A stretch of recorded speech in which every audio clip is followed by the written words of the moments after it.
محترم سامعین کرام، السلام علیکم ورحمۃ اللہ وبرکاتہ۔ درس قرآن کے سلسلے میں سورۃ البقرہ کے 3 آیات، آیت نمبر 84 سے 86 تک کی تلاوت، ان کا ترجمہ اور تفسیر پیش خدمت ہے، ملاحظہ فرمائیں۔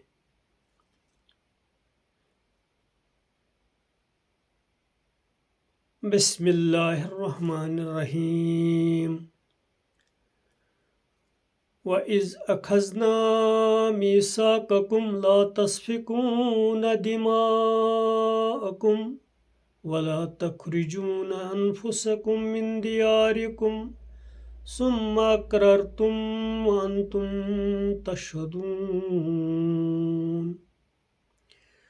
اور جب ہم نے تم سے یہ عہد لیا کہ تم اپنوں کا خون نہ بہاؤ گے اور اپنے لوگوں کو اپنی بستیوں سے نہ نکالو گے، پھر تم نے اقرار کیا اور تم اس کے گواہ ہو،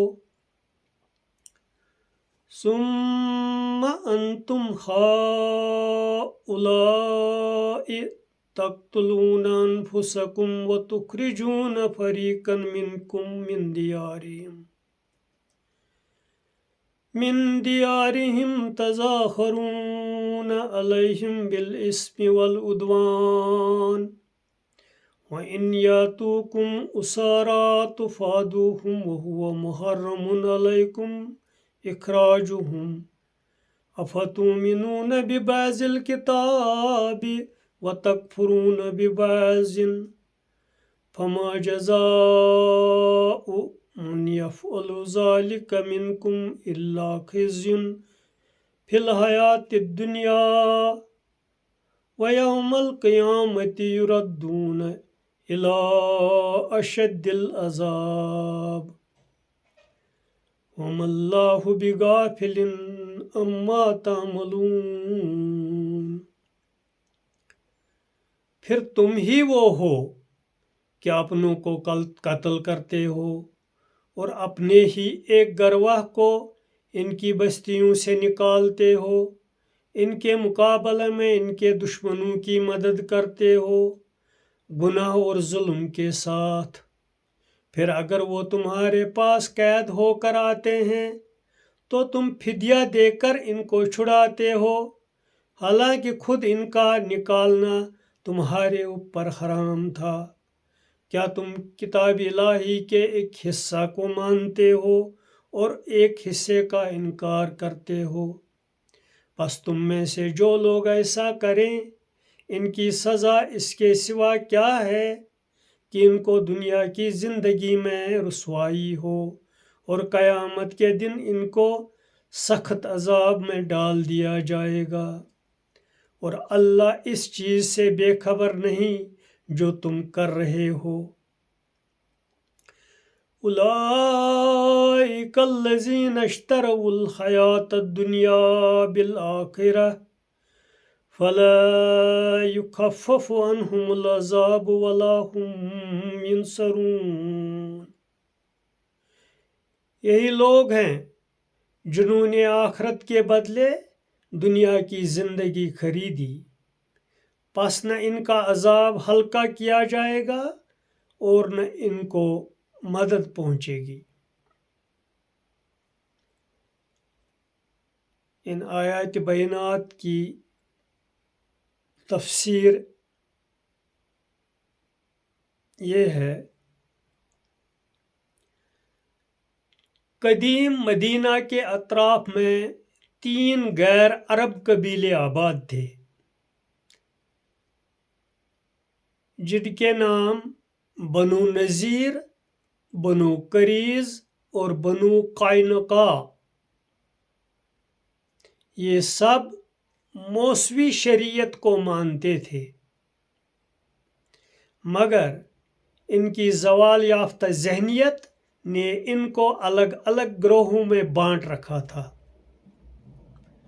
اپنی دنیاوی سیاست کے تحت وہ مدینہ کے مشرک قبائل اوس اور خزرج کے ساتھ مل گئے تھے۔ بنو نذیر اور بنو قریظ نے قبیلہ اوس کا ساتھ پکڑ لیا تھا۔ بنو قینقاع قبیلہ خزرج کے حلیف بنے ہوئے تھے۔ اس طرح دو گروہ بن کر وہ آپس میں لڑتے رہتے تھے۔ جنگ بعاث اسی قسم کی ایک جنگ تھی جو ہجرت نبوی سے 5 سال پہلے واقع ہوئی۔ ان لڑائیوں میں یہ اہل کتاب مشرک قبائل کے ساتھ مل کر دو گروپس میں تقسیم ہو جاتے۔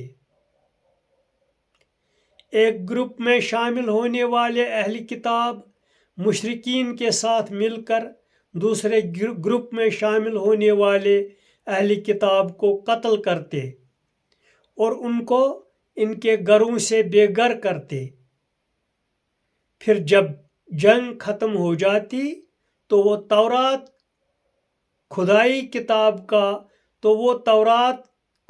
کتاب کا حوالہ دے کر اپنے ہم مذہبوں سے چندہ کی اپیلیں کرتے تاکہ اپنے گرفتار بھائیوں کو فدیہ دے کر مشرک قبائل کے ہاتھ سے چھڑایا جا سکے۔